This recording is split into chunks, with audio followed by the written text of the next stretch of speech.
कहानी सुनाते हैं? कुछ सबक मिल रहा है? कुछ शिक्षा मिलती है? अपने ऊपर आजमाते हो?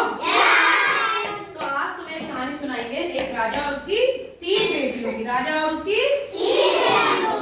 देखो, हम लोग कोई भी काम करते हैं तो ईश्वर की मर्जी से तो करते हैं। हमारी किस्मत में हमारे जन्म से पहले ही हर चीज लिखी जा चुकी होती है, ठीक है। हमारा भाग्य हमारे जन्म से पहले लिखा जा चुका होता है, उसके हिसाब से हम अपने कर्म करते हैं। तो ये एक राजा और उसकी 3 बेटियों की कहानी है। एक राजा था, उसकी 3 बेटियां थी। कितनी बेटियां थी? 3 बेटियां थी। तीनों बहुत सुंदर थी। और उसकी जो 2 बेटियां थी वो हमेशा राजा से कहती थी कि पिताजी हम आपके भाग्य खाते हैं। क्या कहती थी? लेकिन जो सबसे छोटी बेटी थी वो कहती थी पापा पिताजी मैं अपने भाग्य का खाती हूँ। तो राजा उससे बहुत नाराज रहता, कहते हैं लड़की बहुत बुरी है। हंस के ये कहती है मैं अपने भाग्य का खाता हूँ।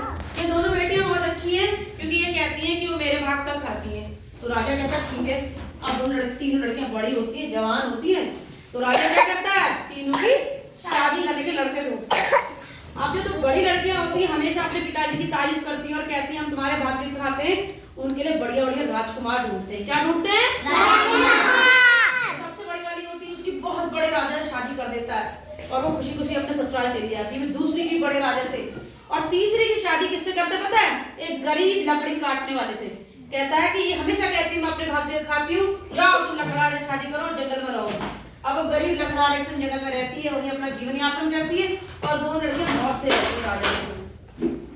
अब एक बार की बात है, राजा अपने महल में बहुत बड़ी पूजा करता है, तीनों बेटियों को बुलाता है, ठीक है। बड़ी लड़की आती है तो वो कहती है पिताजी मैं तो आपके भाग्य खाती हूँ, देखो मेरे कितने नौकर हैं चाकर हैं। दूसरी कहती है मैं भी पिताजी के भाग्य खाती हूँ, मेरे कितने नौकर चाकर हैं, इतना बड़ा महल है। छोटी वाली गरीब फटी साड़ी पहनी होती है, उसके पति भी फटे कपड़े, सब हंसते हैं हा हा हा हा हा। दादा कह रही थी अपने भाग्य खाती है, देखो कितने पुराने कपड़े पहनी है, झोपड़ी में रहती हैं। ऐसे कह के राजा के यहाँ से दावत खा के तीनों बहनें चली जाती हैं। अब एक समय की बात है कि बहुत दिन बीत जाते, राजा कहता है तीनों बेटियों के घर जाते हैं, ठीक है। कहता सबसे पहले बड़ी वाली बेटी घर जाता हूँ, उसका तो इतना बड़ा महल है। सैनिकों चलो, सब जाते राजा के साथ जाते हैं। अब जो है जब वो बड़ी बेटी घर जाता है तो उसका पूरा महल टूट गया होता है, बहुत गरीब हालत में होती है, फटे हुए कपड़े होते हैं। राजा कहते हैं क्यों बेटा क्या हो गया? बोला पिताजी दुश्मन ने हमला कर दिया, पूरा महल बर्बाद हो गया और हम सड़क पर आ गए। ओहो। फिर दूसरी बेटी घर जाता है, देखता उसका तो महल ही नहीं है, वहां दूसरे लोग रह रहे हैं। पता करता है उसकी बेटी का है तो पता चलता है कि उसकी बेटी का सब महल बाढ़ में बह गया, कुछ भी नहीं बचा, वो भी बहुत गरीब हो गई। अब राजा कहता तीसरी बेटी के घर क्या जाऊं, वो तो पहले से ही गरीब है ना, वो तो टूटी झोपड़ी में रहती है, चलो एक बार चला जाता हूँ। वो जाता जाता जंगल में कोई झोपड़ी नहीं होती है, लोगों से कहता है यहाँ एक लकड़हारा उसकी पत्नी रहती थी, वो कहाँ गए? कहते वो लकड़हारा नहीं था, वो तो राजकुमार था, वो चले गए। तो पता करते वहां पहुंचता है तो उसकी लड़की बड़े से महल से निकलती है, छोटी वाली लड़की, खूब सोने के कपड़े, सुंदर नौकरों के साथ। आइए पिताजी, पिताजी को ले जाती है, अंदर बैठाती है। पिताजी कहते हैं बेटा तुम तो लकड़हारे की पत्नी थी, इतनी गरीब थी, तुम्हारा ऐसे कैसे हो गया?